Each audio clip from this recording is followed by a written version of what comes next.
ہوئی ایمان والوں کی آزمائش اس میں یہ ہوئی کہ بھئی ہمارا آگے بات آپ کے سامنے آ رہی للہ المشرق والمغرب، ہمارا اللہ مشرق اور مغرب کا تو محتاج نہیں ہے. اس سے پہلے بھی آپ کے سامنے بات آ چکی بھائی ہم جو رخ کر کے نماز کسی طرف رخ کر کے نماز پڑھتے ہیں یہ تو بس اس لیے ہے کہ بھائی اب ظاہر سی بات ہے نا، دیکھیے اس کو سمجھیے، ابھی دنیا میں مسلمان ہیں اور سب کو یہ اختیار دے دیا جائے کہ آپ اپنے حساب سے چاروں کیا کہتے ہیں مطلب شمال مشرق جنوب میں سے جس طرف آپ رخ کر کے چاہے نماز پڑھیں تو معاملہ بگڑے گا کہ نہیں بگڑے گا؟ کوئی کہے گا کہ نہیں ادھر منہ کر کے پڑھ دے، کوئی کہے گا ادھر، کوئی کہے گا ادھر، کوئی کہے گا ادھر. مار رکھا ہے کہ نہیں رکھا ہے؟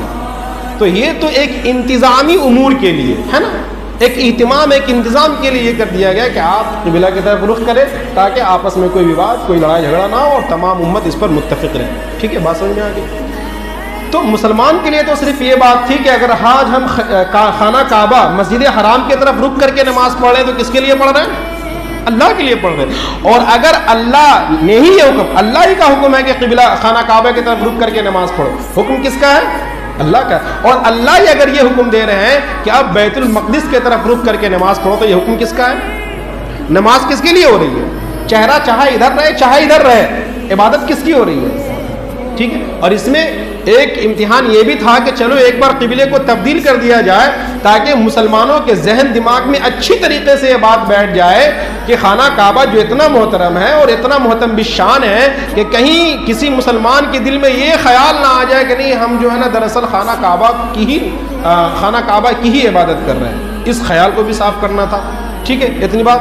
اب جب قبلے کے حکم، ابھی آپ کے سامنے آیت پڑھیں گے، اب جب اللہ کا حکم آئے گا اور بیت المقدس کو قبلہ بنایا جائے گا تو اس میں حکمت یہ بھی ہوگی کہ جو آپ صلی اللہ علیہ وسلم پر ایمان لائے اور اللہ تبارک و تعالیٰ پر ایمان لائے ان کے ایمان کو بھی جانچا جائے کہ قبلہ کے تبدیل ہونے کی وجہ سے کہیں یہ ایمان سے پھر تو نہیں جاتے کہ اصل قبلہ نہیں ہے. اصل کیا ہے؟ اللہ. جیسے اس سے پہلے میں نے کبھی بتایا تھا، بات سمجھیے، عشاء کی فرض نماز کئی رکعت ہے؟ عشاء کی فرض نماز کئی رکعت ہے؟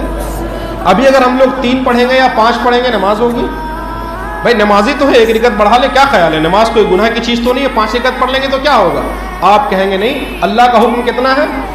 4 ہے. اللہ کا حکم ہے 4 اور اللہ کے حکم میں ہم کچھ بھی نہیں کر سکتے. نماز بہت اچھی چیز ہے لیکن ہم 6 نہیں پڑھ سکتے فرض، 4 ہی پڑھیں گے. مسئلہ اگر 5 پہ سلام پھیر دیے نماز دہرانی پڑے گی، 3 بھی نہیں پڑھ سکتے. ٹھیک ہے نا. لیکن مثال کے طور پہ مان لیا جائے، امیجن کیجئے، امیجن کرنے کے طور پر کہہ رہے ہیں کہ یوں ہوتا کہ ابھی محمد صلی اللہ علیہ وسلم ہمارے بیچ موجود ہوتے اور وہی اتر رہی ہوتی، نازل ہو رہی ہوتی، قرآن اتر رہا ہوتا اور اللہ کا حکم یہ ہوتا کہ چلو اب تک تم عشاء کی فرض نماز 4 پڑھتے تھے، اب آج سے 6 یا آج سے 2. اگر اللہ